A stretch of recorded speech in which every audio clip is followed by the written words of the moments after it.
마가복음 12장 1절부터 17절 말씀 읽었습니다. 마가복음 12장은 포도원 농부 비유로 시작을 하는데요. 오늘 포도원 농부 비유를 중심으로 하나님 말씀 함께 나누도록 하겠습니다. 예수님께서 예루살렘에 입성하시면서 무화과 나무를 저주하시고 그리고 그 저주의 뜻은 바로 열매 없는 그 이스라엘 백성들의 그 종교 지도자들의 삶을 책망하시는 심판의 내용이었습니다. 그래서 예수님께서는 예루살렘 성전에 들어가셨을 때에 그 성전을 완전히 뒤집어 놓으셨죠. 그래서 성전을 정화하시고 성전에 대한 심판을 선언하셨습니다. 그래서 예수님께서 그 성전 안에서 그 정화 사건을 일으키셨을 때에 많은 사람들이 예수님의 그 행동을 보고 굉장히 놀랐습니다. 대부분의 사람들은 그 예수님의 행동에 대해서 굉장히 분노했을 겁니다. 특별히 기득권자들, 당시의 제사장들과 또 종교 지도자들은 예수님께서 그 성전에서 자신들의 입장에서 난동을 부리신 거잖아요. 교회 안에 누군가가 들어와서 난동을 부린다고 생각해 보십시오. 그런다면 아마 그 종교 지도자들은 아마 큰 분노와 또 마음에 심란함이 있었을 것입니다. 그런데 일부에서는요, 도대체 이 예수님이 누구시길래 이런 일들을 벌이시는가, 그의 행보에 대해서 굉장히 의문을 가지는 사람들이 있었어요. 그래서 오늘 본문을 읽었던 바로 앞부분에는 예수님께서 하시는 이런 일들을 도대체 무슨 권위로, 무슨 권세를 가지고 이런 일을 하느냐 묻는 장면이 등장을 하지요. 그래서 예수님께서 대답하십니다. 그러면 요한의 세례가 하늘로서부터냐 아니면 땅으로부터냐, 그 말을 묻는 거예요. 그러니까 예수님의 권위가 어디서부터 왔느냐 묻는 이 종교 지도자들이 진퇴양난의 상황에 빠집니다. 왜냐하면 요한의 세례가 하늘로서다 그러면 왜 요한의 그 말을 믿지 않았느냐, 그렇게 될 것이고, 만약에 땅에서부터다 하면 요한을 따랐던 그 수많은 사람들이 두려웠기 때문에 이렇게 이야기할 수도 없고 저렇게 이야기할 수도 없는 그런 상황에 빠진 것이죠. 그 사람들이 뭐라고 합니까? 모른다. 솔직한 대답이죠. 실제로 여러분, 당시의 종교 지도자들은 하나님을 잘 모릅니다. 말씀은 알고 율법은 잘 알지만 하나님이 누구신지, 하나님이 어떤 분인지, 하나님의 그 마음은 잘 파악하지도 못하고 깨닫지도 못했던 것입니다. 그러면 사람은 하나님을 알 수 없습니다. 하나님이 보여주신 만큼만 알 수 있는 것이고요. 계시된 말씀 정도만 알 수 있는 거예요. 사실 우리가 이 성경 말씀이라고 하는 것이 방대한 주장의 내용을 갖고 있지만, 여러분 이 성경에 나오는 하나님에 대한 지식도요, 사실은 일부인 거죠.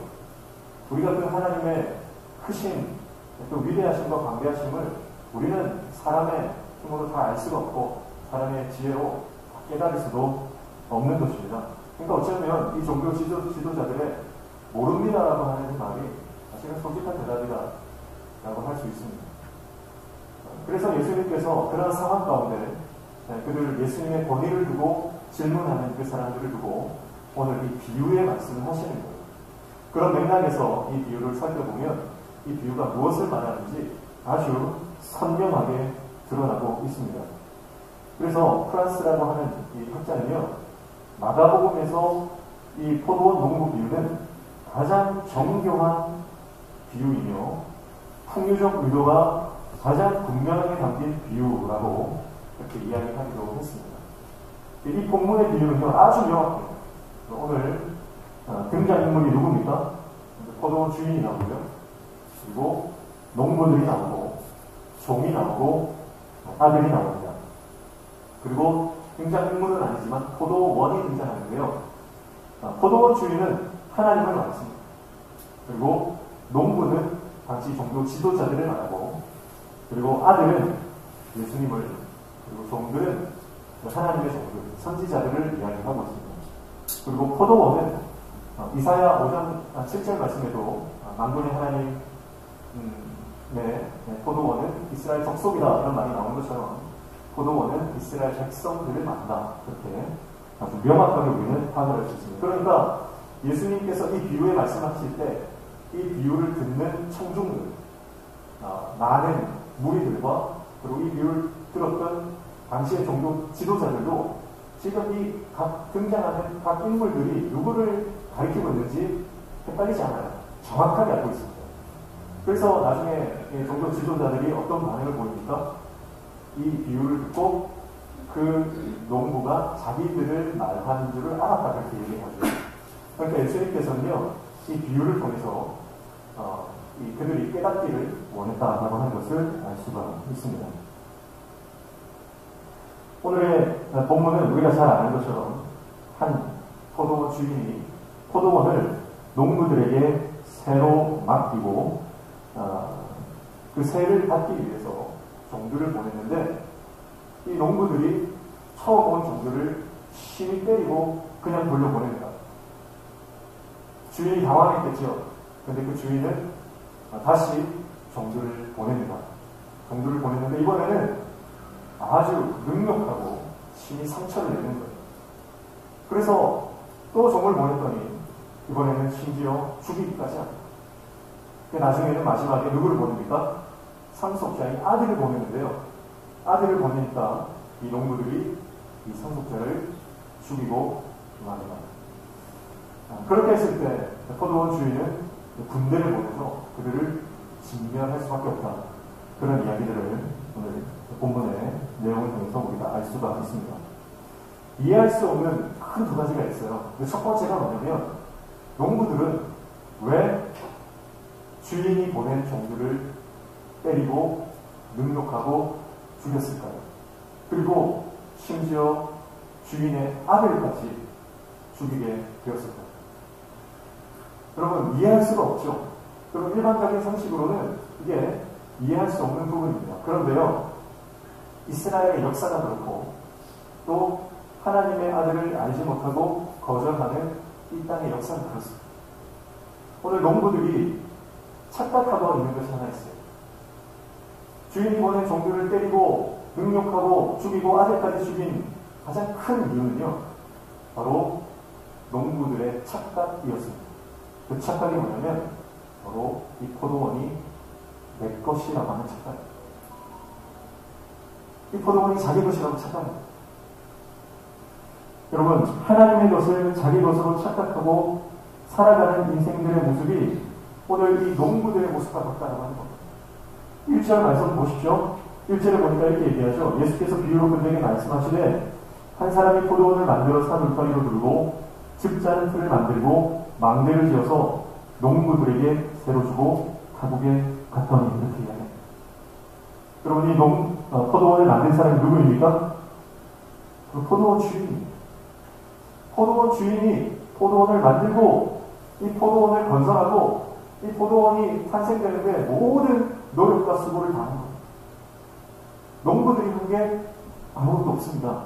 농부들이 이 포도원을 만들 때 거들었다든지 도움을 줬다든지 함께했다는 내용이 전혀 등장하지 않죠. 이 포도원은 온전히 고스란히 포도원 주인의 소유다라고 하는 것을 1절 말씀에 분명하게 말하고 있습니다. 농부들은 거저 이 포도원을 잠시 맡은 것일 뿐이다라고 하는 거죠.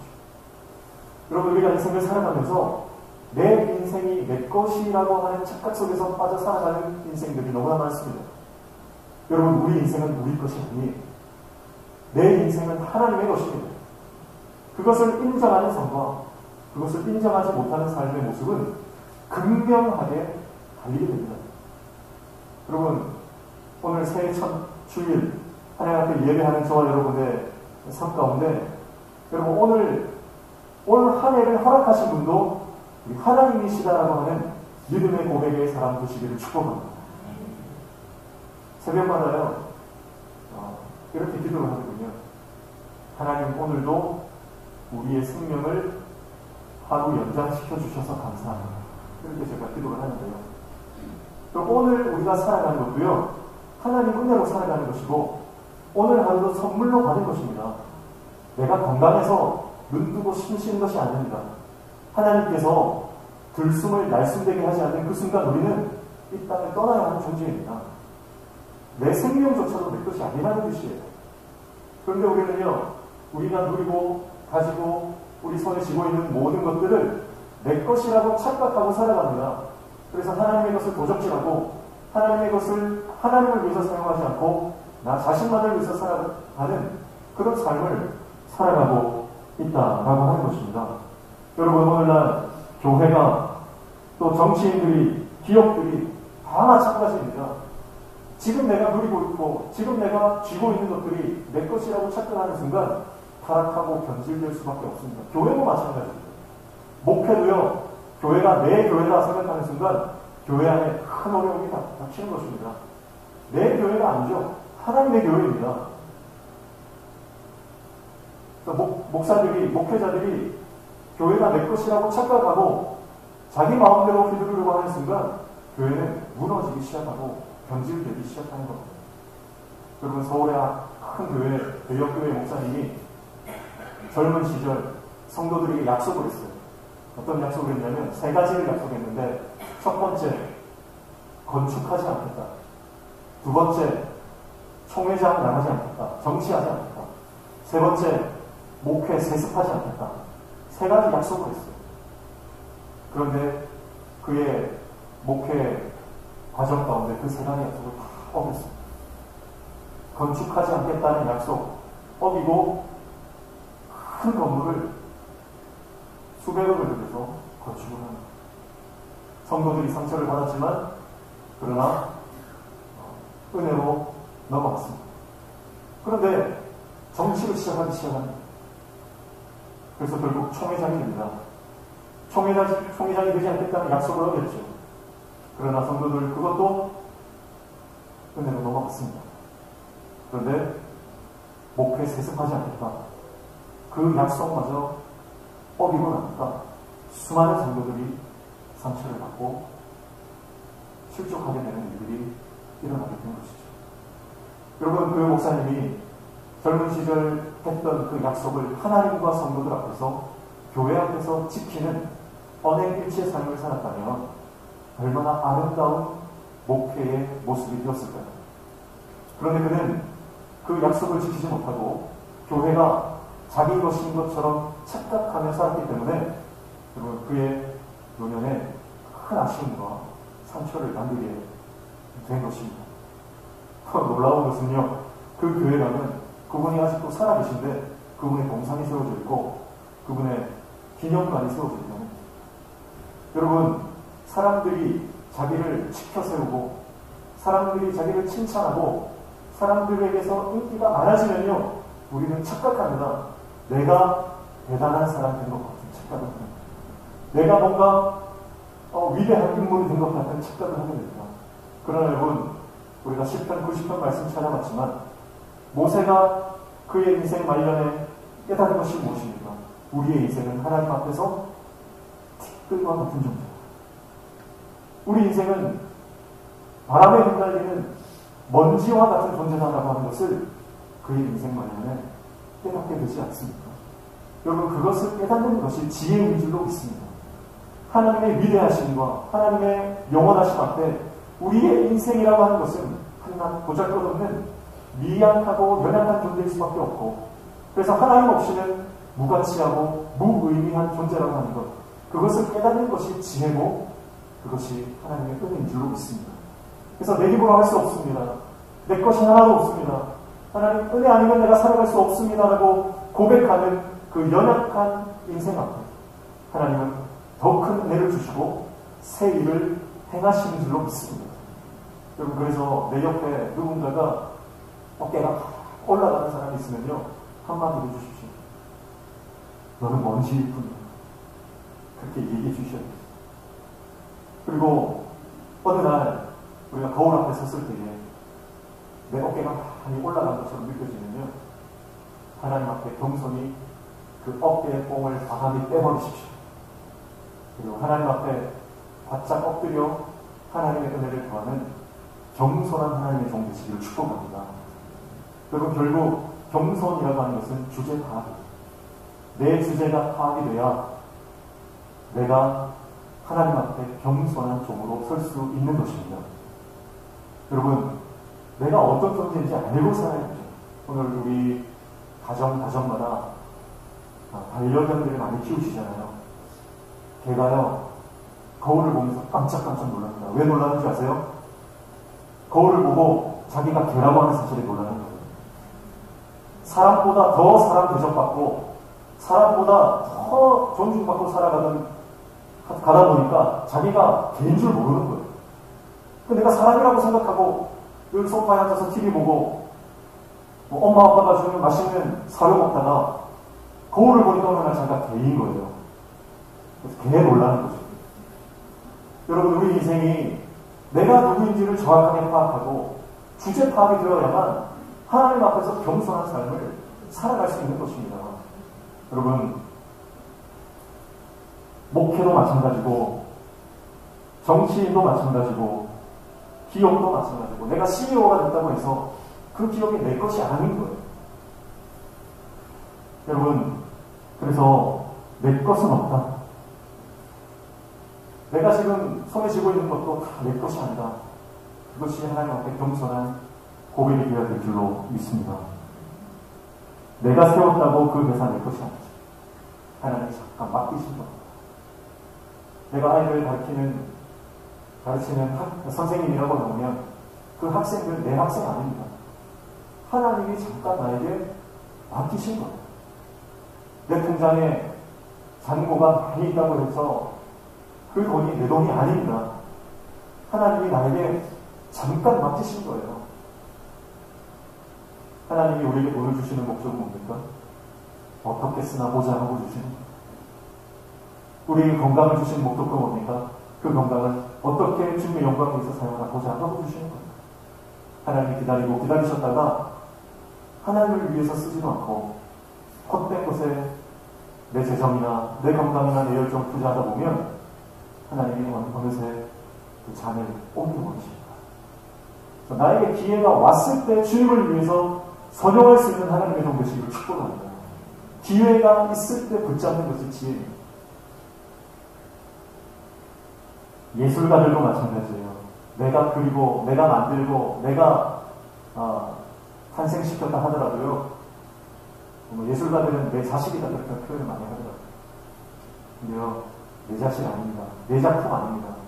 하나님이 나에게 영광을 주시고 은사를 주셔서 나를 통해서 그 예술품이 드러나게 하시고 이 땅에 태어나게 하신 것이지 내가 능력이 있어서 하는 건 아니라고 하는 것이죠. 여러분, 자식도 마찬가지죠. 우리 자식이 내 자식이 아닙니다. 하나님이 우리 가정에 잠깐 맡기신 거예요. 잘 키우라. 말씀으로 잘 양육하라고 우리 가정에 잠깐 머물다 가는 손님으로 우리에게 보내주신 줄로 믿습니다. 그래서 우리는 내 자식이라고 하는 그 욕심을 버려야 됩니다. 그래서 내 욕심으로 아이를 키우다 보면 아이들이 그 부모 밑에서 상처받고 하나님과 오히려 멀어지는 삶이 될 수 있다는 것이죠.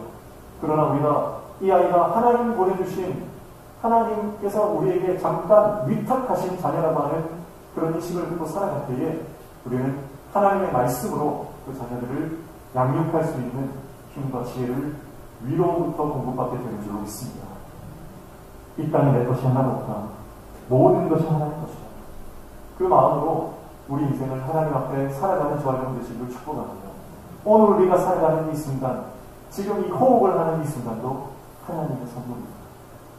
그러므로 우리가 살아가는 모든 순간순간 하나님의 은혜로 살아가는 존재임을 알고 하나님 앞에 신실하게 반응하는 저와 여러분 되시기를 주님의 이름으로 축복합니다. 농부들은 포도원이 자기 것인 것 마냥 착각하고 살았습니다. 그래서 주인이 종을 보내도 그 종들을 때리고 능욕하고 죽여버리고 거저 돌려 보냈다라고 하는 것이죠. 두 번째, 농부들이 이 주인의 종들을 돌려보낸 것은 그들이 주인에게 보낼 열매가 없었기 때문이라고 하는 것입니다. 사실 이 열매 없음이 우리가 살펴봤지만 예루살렘에 입성하시는 예수님의 큰 어떤 그 맥락 중에 키워드라고 했습니다. 농부들은요, 주인이 열매를 요구했습니다. 결실을 요구했습니다. 그런데 주인에게 줄 열매가 없었다. 주인에게 당연히 보내드려야 될 서출의 그 서산이 없었다고 하는 것입니다. 그러니까 그 종들을 그렇게 때리고 괴롭히고 죽여보려고 보냈던 것이죠. 여러분, 포도원이 이스라엘 백성들을 가리킨다고 얘기했습니다. 여러분, 우리에게 맡겨진 이스라엘 백성이 무엇일까요? 그것은 바로 하나님이 우리에게 보내주신 사명입니다. 그 사명을 우리가 감당하고 그 사명의 열매를 맺지 못한다면 우리는 농부들과 다를 바 없는 모습이라고 하는 것이죠. 여러분, 유대 종교 지도자들이 이스라엘 백성들을 하나님께서 그들을 잘 목양하라고 맡기셨습니다. 그들을 잘 돌보고 그들에게 하나님의 말씀으로 잘 가르치라고 하나님께서 유대 지도자들에게 이스라엘 백성들을 맡기시는 그 사명을 주신 거예요. 그러나 유대 종교 지도자들은 하나님께서 기뻐하시는 그 어떤 삶의 열매도 맺지 못했다라고 하는 것입니다. 그들의 열매 없음은 곧 그들의 사악함과 악독함과 폭력으로 바뀌게 되었다라고 하는 것입니다. 여러분, 열매 없이 살아간다는 것은 두려운 일입니다. 왜냐하면 열매 없음의 결과는 심판이기 때문에 그렇습니다. 열매 없어도 괜찮은 것이 아닙니다. 우리 삶에 열매가 없으면 그 열매 없음으로 인해서 우리는 하나님의 심판 앞에 놓여 있을 수밖에 없는 것입니다. 여러분, 열매를 보고 그 나무가 아니라 나무의 정체성은요, 열매에서 옵니다. 어떤 열매를 맺느냐가 그 나무가 좋은 나무냐 아니면 나쁜 나무냐 하는 것을 판가름한다고 예수님은 말씀하셨습니다. 여러분, 신앙의 연수나 직분이 우리의 정체성이 아니다라고 하는 것입니다. 우리의 정체성은 바로 우리가 삶에 어떠한 열매를 맺고 살아가느냐라고 하는 것입니다. 하나님이 원하시는 사랑의 열매를 맺고 있느냐, 하나님이 원하시는 용서의 열매를 맺고 있느냐, 나누고 베풀고 퍼주고 희생하는 삶을 살고 있느냐, 포기하고 물러서고 양보하는 인생을 살고 있느냐, 복음을 위해서 지금도 한 영혼 구원하기 위해서 내 재정을 투자하고 내 삶을 나누며 죽어가는 영혼들을 부둥켜 안고 상처 입은 영혼들을 감싸고 꿇어주는 인생을 살고 있느냐 하는 그 삶의 열매들을 주님은 원하신다고 하는 거예요. 내가 대단한 일을 하고 큰 사역을 이루고 내가 대단히 성공적인 삶을 살아가는 것, 그것을 원하는 것이 아니라 하나님 아버지의 마음을 품고 사랑과 인애와 긍휼과 자기의 삶을 살아가고 있는가 하는 그 열매를 하나님께서는 원하신다라고 하는 것입니다. 일주일에 몇 번 교회를 나오고 교회나 종교계의 트렌드를 알고 신학적 흐름을 꿰뚫고 있느냐, 얼마나 많은 종교적 지식을 가지고 있느냐, 그것은 하나님의 관심이 아닙니다. 예수를 잘 믿는 것이 하나님의 관심입니다. 하나님을 잘 믿고 그분의 말씀대로 실천하며 살아가고 있느냐 하는 것이 우리 주님의 관심이라고 하는 것입니다. 하나님이 보시는 것은요, 내 안에 십자가 복음이 꿈틀꿈틀거리고 있는 그 예수 그리스도의 십자가 보혈이, 그 선혈이 뚝뚝 떨어지는 그 십자가의 복음을 내가 붙들고 그 복음을 위해서 생명 바쳐 살아가고 있느냐, 그것을 우리 주님께서 보신다라고 하는 것입니다. 그래서 더 낮은 자리로 나아가 울고 있는 자의 눈물을 닦아주며 섬기고 감싸주고 보듬어주는 그 희생적인 삶을 살아가고 있느냐를 우리 주님은 원하신다라고 하는 것입니다. 여러분, 가장 가까이 있는 내 옆에 있는 사람부터 시작하십시오. 남편과 아내, 또 내 자녀와 부모님들부터 시작하십시오. 나로 인해 예수 그리스도의 십자가 복음, 그 하나님의 나라가 우리 마음에 들어왔다면 나를 통해 그 하나님의 나라가 우리 가정 가운데 확장되는 놀라운 인생이 되시고 축복합니다. 그리고 그 하나님의 나라는 우리 가정을 통하여서 내 옆에 있는 이웃들과 또 교회 지체들과 점점 더 퍼져나가 이 땅과 민족 가운데 퍼져나가는 하나님의 나라의 강력한 확장을 이루며 살아가는 하나님의 백성들 다 되시기를 축복합니다. 열매 없는 삶의 결과는 심판입니다. 예루살렘 성전은 종교적인 제의만 있었고 형식만 있었고 프로그램만 남아있었습니다. 결국 열매 없는 성전은 AD 70년 로마의 기도 장군에 의해서 완전히 무너졌습니다. 예수님의 말씀처럼 심판받게 된 것이죠. 열매 없는 삶의 그 두려움을 알고 우리는 깨어 기도함으로 하나님 앞에 바로 서 살아가는 저와 여러분 되시기를 축복합니다. 이것이 바로 이해할 수 없는 본문에 나오는 농부들의 행동에 대한 이유입니다. 그런데 더 큰 이해할 수 없는 한 가지 사실이 있습니다. 그게 뭐냐면 그럼에도 불구하고 끝까지 기다리시고 아들까지 보내주시는 고도원 주인의 행동입니다. 여러분 이걸 더 이해할 수가 없죠. 여러분 심판을 넘어서는 하나님의 우리를 향한 사랑, 그 사랑으로 인한 기다림, 그것이 바로 오늘 본문에서 등장하는 심판을 넘어서시는 아버지의 긍휼과 사랑인 줄로 믿습니다. 그 사랑이 오늘 저와 여러분을 향해 있는 것이죠. 끝까지 기회를 주신 것이 우리 아버지의 사랑입니다. 돌이킬 때까지 끝까지 기다려주신 것이 우리 아버지의 마음입니다. 심판을 넘어서시는 그 놀라운 하나님의 사랑 앞에 우리가 올 한 해 동안 그 사랑을 붙들고 살아가는 저와 여러분 되시기를 축복합니다. 사랑하는 아들을 내어준다는 것은 폐역하고 완악한 이 세대를 향한 아버지의 마음, 그 아버지의 마음을 깨달을 수 있는 저와 여러분 되시기를 축복합니다. 끊임없이 참으시고 인내하시고 돌아오기를 기다리시는 그 아버지의 마음, 그것은 오늘 본문뿐만 아니라 마가복음 전체, 아니 복음서 전체와 이 성경 전체에 흐르는 큰 흐름이고 아버지의 나라를 지배하는 마음인 것이죠. 그 아버지의 마음을 우리가 오늘 깨닫고 하나님께로 돌아가는 귀한 역사를 축복합니다. 여호와 앞에 돌아가는 것이 소원입니다. 그리고 올 한 해를 시작하면서 우리가 붙들어야 하는 것은 바로 이 아버지의 사랑입니다. 아버지의 사랑 외에는 우리에게 소망이 없습니다. 하나님의 사랑 외에는 우리에게 회복의 길이 없는 것입니다. 오늘 이 아버지의 마음을 깨닫고 하나님께로 돌아가 다시 회복시키시는 그 하나님의 역사를 경험하는 올 한 해 되시기를 축복합니다.